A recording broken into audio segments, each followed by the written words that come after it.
The moment his lips pressed against mine, I knew there was no turning back. My back was against the cool wall of his apartment, my heart pounding so violently I thought it might give me away. His hands gripped my waist with a hunger that felt both dangerous and electrifying. In that instant, the sound of my wedding vows evaporated, drowned by the rush of desire that consumed me. My body betrayed me, leaning into him, responding with a desperation I had not felt in years. I was a married woman, but in that stolen moment, I did not feel like one. I felt alive. Before I continue, I want to pause and thank every single one of you watching this channel. To my loyal subscribers, thank you for standing by me and fueling these stories with your love and engagement. To my new viewers and those returning who have not subscribed yet, welcome. I cannot wait for you to hit that subscribe button because it is the fuel and energy that keeps powering this channel. And remember, do not just watch in silence. Share your thoughts and feelings in the comments below right after this short hook. I want to hear from you, because your voice makes this community thrive. My name is Claire. I am a 35-year-old American woman, a wife, and the mother of 2 young children. From the outside, my life looked perfect. A suburban home with a neatly trimmed lawn, a husband who worked hard to provide, family trips to Disney, neighbors who waved every morning. But behind the smile, I carried something dark. My husband, Daniel, was a good man. He was stable, dependable, and loyal to a fault. He tucked our kids in every night, he fixed broken faucets on the weekends, and he kissed me gently on the forehead when he left for work each morning. To anyone else, he was the dream. To me, he was safe. Predictable.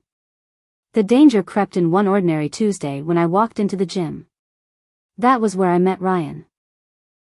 He was a trainer there, younger than me, tall with a confident grin that made my stomach flutter in a way it had not in years. At first, it was nothing, polite greetings, casual chats while he adjusted equipment for me. But those chats turned into playful teasing. Then lingering looks. Then messages that made me blush late at night. It was innocent, until it was not. The day I crossed the line, it was raining. I had finished my workout, and Ryan offered me a ride home. My car was in the shop, and I told myself it was harmless. Instead of driving me home, he drove to his apartment. He joked about drying off, about waiting out the storm. My heart screamed to leave, but my body stayed. He handed me a towel, and when my fingers brushed his, a current surged through me. 1 second we were standing apart, the next his lips were on mine, urgent and demanding. My body responded before my mind could protest. The taste of him, the heat of his touch, the thrill of breaking a sacred boundary. I drowned in it. It was not gentle. It was raw, reckless, and consuming. Every kiss was a betrayal. Every gasp was a lie to the man who trusted me. And yet, in those moments, I did not think of Daniel. I thought only of how alive I felt in Ryan's arms. When it was over, guilt slammed into me with crushing force. I sat in my car outside his building, my hands trembling on the steering wheel. My wedding ring burned against my skin. I told myself it was a mistake. Just one mistake. I would bury it, hide it, and never repeat it. But when I walked into my home and saw Daniel's smile, the lie came easily. "How was your workout?" he asked. I smiled back. "Good," I said. That single word felt like poison, but it slid off my tongue effortlessly. That night, lying in bed with his arm draped over me, I realized something terrifying. Beneath the guilt, beneath the shame, there was a hunger. A hunger that one taste had awakened. And deep down, I already knew. I would do it again. The morning after that first betrayal, I woke up convinced I would put it behind me. I promised myself it would never happen again. I smiled at Daniel as he brewed coffee, tucked the kids' lunches into their backpacks, and kissed me on the cheek before heading to work. He had no idea that only hours before, I had been in another man's arms. I told myself it was over.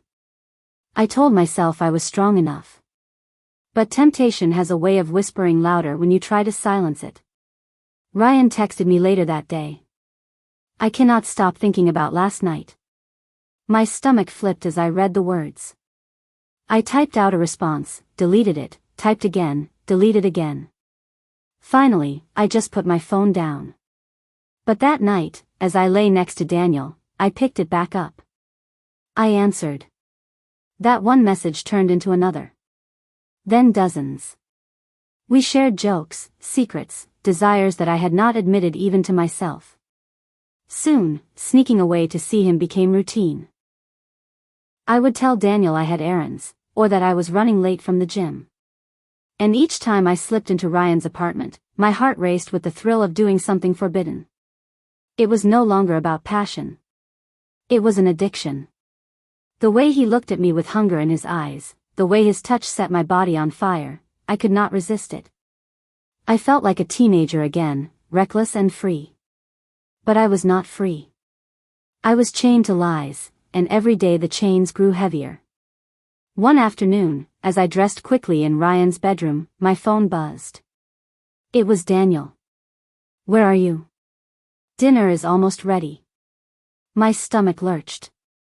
My hair was still messy, my lips swollen from Ryan's kiss. I stared at my reflection in the mirror and hated myself. But when I walked out of Ryan's door, I already knew I would be back the next day. I told myself it was about passion, about the thrill. But deep down, I knew the truth. I could not stop. The spiral worsened when I realized I was no longer just cheating with Ryan. At work, there was another man, Mark. He was a colleague, older, smooth-talking, and bold in ways Ryan was not. At first, it was innocent compliments, lingering hands on my shoulder. Then it was late nights at the office. Then it was another betrayal. 2 men. 2 secrets. 2 different versions of me. At home, I was Claire the wife, Claire the mother, Claire the neighbor who baked cookies for school fundraisers. But outside, I was Claire the reckless woman who lived for stolen kisses and dimly lit hotel rooms. I was living 2 lives, and both of them felt real. The lies became second nature. I could look Daniel in the eye and tell him I loved him, then sneak away to someone else hours later. I began to perfect my double life, hiding receipts, deleting messages, and crafting excuses before I even needed them. But addiction does not stay hidden forever. One evening, I returned from yoga class to find Daniel sitting at the kitchen table with my phone in his hand. My heart nearly stopped. Your phone was buzzing non-stop, he said casually. I silenced it for you. I forced a smile and thanked him, praying he had not opened the screen. My pulse thudded in my ears as I slipped the phone back into my pocket. That night, I could not sleep. I watched Daniel breathing peacefully beside me, and for the first time, I realized how fragile my lies were. One wrong move, one careless slip, and everything would collapse. But even that fear did not stop me. The very next afternoon, I was back at Ryan's. I hated myself for it, but I could not resist. His hands, his voice, his heat, it was like a drug. And the more I fed the addiction, the deeper I fell. I would wake up each morning swearing it was the last time. By evening, I was already plotting when I could escape again. The guilt gnawed at me. Some nights, after being with Ryan, would come home and let Daniel hold me in his arms, tears burning behind my eyes. I wanted to confess, to beg for forgiveness, to tell him I was drowning. But then I thought of losing Ryan, losing the rush, losing the part of me that felt alive. So I stayed silent. Weeks turned into months. My double life grew darker, messier, more dangerous. Sometimes I would mix up lies, nearly slipping in front of Daniel. Other times, I would catch myself smiling at a message when I thought no one was watching. I knew the cracks were forming. But instead of stopping, I pushed harder. I let myself fall deeper. I told myself I was in control. Until one night, when everything nearly came crashing down. Daniel surprised me by showing up at the gym to pick me up after my workout. My heart froze when I saw him standing by the entrance, smiling at me. Ryan was inside, waiting. My mind raced. If I walked out too quickly, Ryan might follow. If I hesitated, Daniel would sense something. I forced a cheerful smile and ran into his arms as if nothing was wrong, praying Ryan would not walk out behind me. That close call should have scared me straight. But it did the opposite. The thrill of almost being caught only fed the addiction. The risk made it even more intoxicating. By then, I was no longer just a woman who had cheated once. I was a woman who lived for it. I craved it, I chased it, and I could not imagine stopping.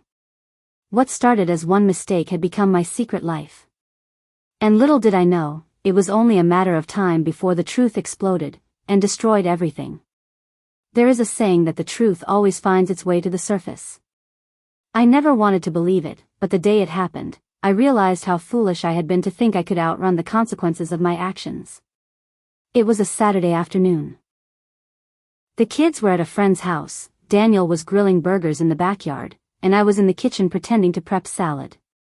My phone buzzed on the counter, lighting up with Ryan's name. Before I could grab it, Daniel walked in, sweat glistening on his forehead, holding a pair of tongs. He reached for his water glass and glanced at the screen. His hand froze. "Who's Ryan?" he asked casually, but his eyes were sharp, piercing. My throat tightened. My hands trembled as I reached for the phone. "Just a friend." Daniel's gaze did not move. He set the tongs down slowly, his jaw tightening. "A friend who texts you at 2 a.m? A friend who calls you 3 times while you are at yoga class?" His voice cracked. "Claire, do not lie to me." For the first time, I felt cornered. The walls I had built so carefully around my secrets were crumbling. My chest ached as I searched for words, but nothing came out. And in that silence, Daniel's face changed. The realization hit him. His eyes filled with tears he refused to let fall. "You are cheating on me." The words sliced through the air like a blade. My knees nearly buckled. I opened my mouth to speak, but what was I supposed to say?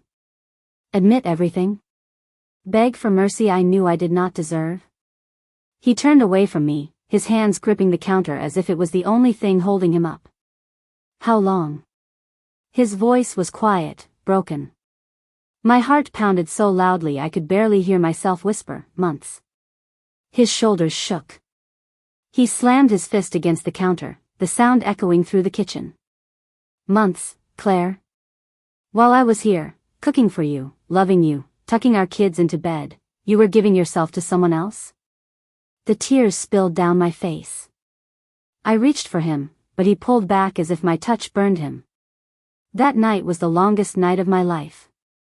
We sat in the living room, the silence heavier than any fight we had ever had. Daniel asked questions, his voice trembling with fury and pain. I answered them with shame, each confession ripping me apart. When he asked if Ryan was the only one, I froze. That pause told him everything.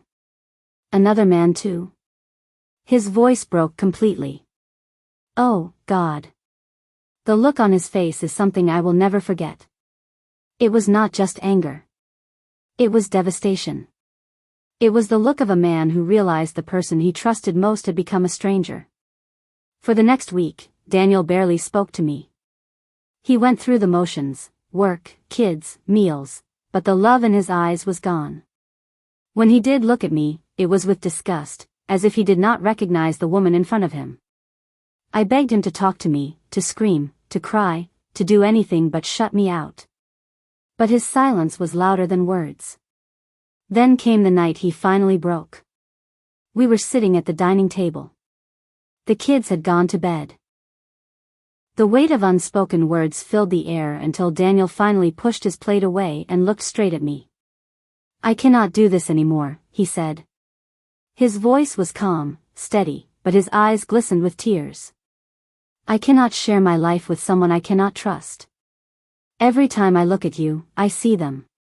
Every time you smile at me, I wonder if you smiled at them the same way. Every time you touch me, I feel like you are carrying them into my arms. I cannot live like this." The words shattered me. My heart clawed inside my chest, desperate to stop him, desperate to undo what I had done. Daniel, please. He held up his hand. No. Do not beg. You made your choice. You wanted passion, excitement, whatever it was. You did not want me. So go. Be with them. But you cannot have me anymore. That night, Daniel packed a bag and went to stay with his brother. The sound of the front door closing behind him was the sound of my world collapsing. The days that followed were a blur of silence and shame. The kids asked where their father was, and I lied, telling them he was busy with work. But deep down, I knew the truth would come out soon enough. Families cannot survive on lies forever. I still saw Ryan a few times after Daniel left, but it was different. The thrill was gone. The rush was tainted by guilt and loss. Every touch felt empty, every kiss reminded me of what I had destroyed. Ryan was not my escape anymore, he was my reminder. One night, as I left his apartment, I sat in my car and sobbed until I could not breathe. I had lost the only man who ever truly loved me. And for what? A series of stolen moments that now felt meaningless. Daniel filed for separation a month later. We shared custody of the kids, dividing weekends and holidays. I would watch him pick them up, his smile warm and genuine for them, but cold and distant for me. He never once looked back at me the way he used to. I cheated once. Then I cheated again. And again. And again. Until it consumed me, until I could not stop, until I had nothing left. The truth is, infidelity does not just break trust. It burns everything to the ground: love, family, memories, futures. It leaves nothing but ashes. And as I sit here now, telling this story, I know one thing with painful clarity. There is no forgiveness. No redemption. No happy ending. I lost Daniel. I lost myself. All because I could not stop.